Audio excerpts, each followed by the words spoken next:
राधे राधे, जय श्री कृष्णा। आज से ठीक 2 दिन बाद महाशिवरात्रि है और उसके कुछ समय बाद 3 तारीख को होली है। भारतीय दर्शन या भारतीय तंत्र साहित्य जितना भी है उसमें 3 गुणों की चर्चा की गई है।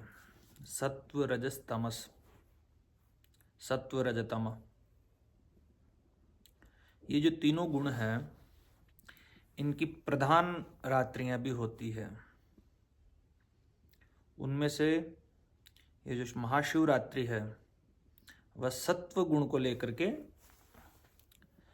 ज़्यादा महत्वता दिया गया। सत्व गुण को शिवरात्रि में, जैसे सांख्य दर्शन है उसमें तीनों गुणों से जो अपंचीकरण महाभूत है, जो सात्विक अंश और राजसिक अंशों से कैसे मिश्रित होकर के कैसे, क्योंकि कोई भी व्यक्ति, हर व्यक्ति तीनों गुण उसमें विद्यमान रहते हैं, लेकिन किसी एक गुण की उसमें प्रधानता रहती है। तो सांख्य दर्शन में भी ईश्वर कृष्ण जी ने बहुत अच्छा वर्णन कर रखा है। गीता में तो बहुत कुछ है ही है तीनों गुणों के विषय में।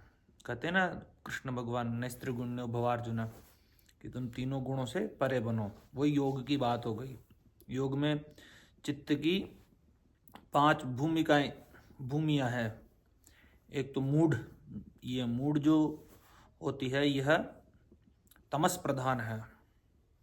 एक क्षिप्त, यह रजस प्रधान है। और एक विक्षिप्त, ये सत्व है। फिर एक चौथी है एकाग्रता। एकाग्रता में सत्व का अतिशय हो जाता है, सत्व ज़्यादा होता है उसमें ज़्यादा।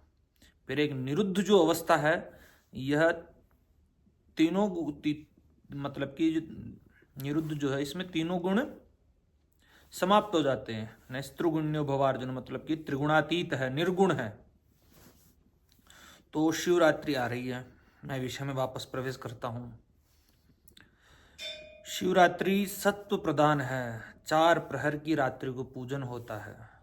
अब आप यहाँ से कैसे, जो होलिका की जो रात्रि आती है जिसको हम दारुण रात्रि भी कहते हैं, तंत्र में उसका बहुत ज़्यादा प्रयोग बताए गए तंत्र शास्त्रों में। होली की रात्रि को 4 जो रात्रियां हैं मुख्य, एक तो तमस प्रधान जो रात्रि होती है वह होती दीपावली, जिसमें आप दरिद्रता का नाश करते हैं। कार्तिक कृष्ण अमावस्या को आती है दीपावली, तो वो तमस प्रधान